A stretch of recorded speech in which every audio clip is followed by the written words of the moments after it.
नमस्कार। आज हम रामायण की एक बहुत ही जानी पहचानी कहानी पर बात करने वाले हैं। हाँ, वो कहानी जो हम सबने बचपन में सुनी होगी लेकिन शायद उसके गहरे मतलब पर उतना ध्यान नहीं दिया होगा। बिल्कुल। ये है राम सेतु के निर्माण में एक नन्ही सी गिलहरी के योगदान की कहानी। हमारे पास इससे जुड़ा एक लेख है, गिलहरी का राम सेतु में योगदान। अच्छा। तो थोड़ा याद दिला दें श्रोताओं को।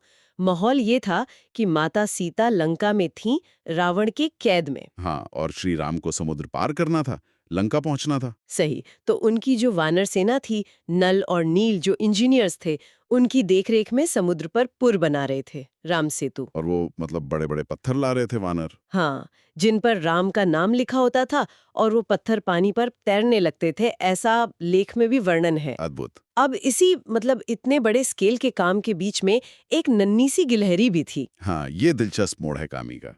वो क्या कर रही थी कि अपने मुंह में छोटे-छोटे कंकड़ उठाती थी हुँ, और समुद्र में डाल देती थी, हाँ, बार-बार। मतलब एक तरफ विशाल पत्थर और दूसरी तरफ ये नन्हे कंकड़। हाँ, तो लेख के अनुसार एक वानर ने उसे देख लिया हाँ, और मजाक उड़ाया। अच्छा। बोला, अरे ओ छोटी सी गिलहरी, हाँ, हट जा यहाँ से।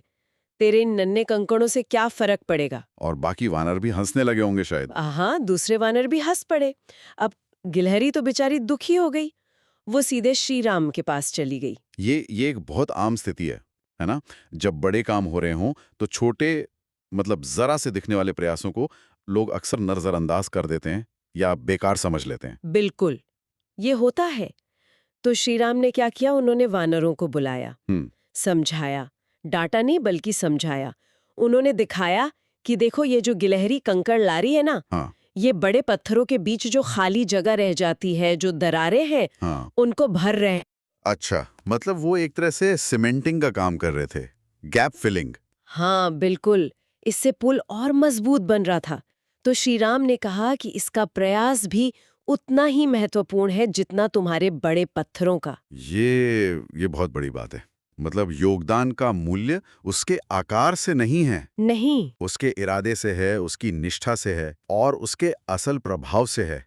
चाहे वो दिखाई दे या ना दे तुरंत, राम ने उस छोटी सी गिलहरी की लगन को पहचाना। सही कहा। और फिर कहानी का या कहें लेख का सबसे प्यारा हिस्सा आता है।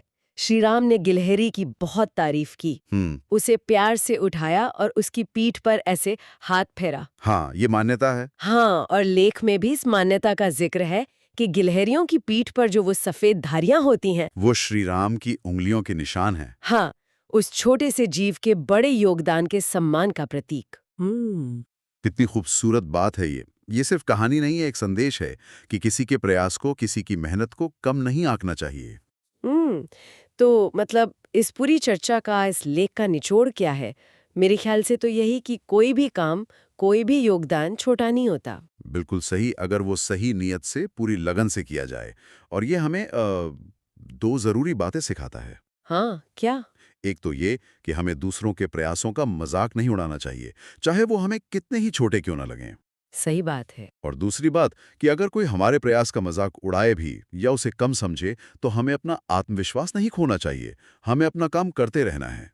बिल्कुल, अपना काम करते रहना है। ये हमें सोचने पर भी मजबूर करता है कि हम अपनी रोजमर्रा की जिंदगी में अपने आसपास लोगों के छोटे-छोटे योगदानों को कितना महत्व देते हैं, कितना पहचानते हैं। हाँ, ये सोचने वाली बात है। हम्म।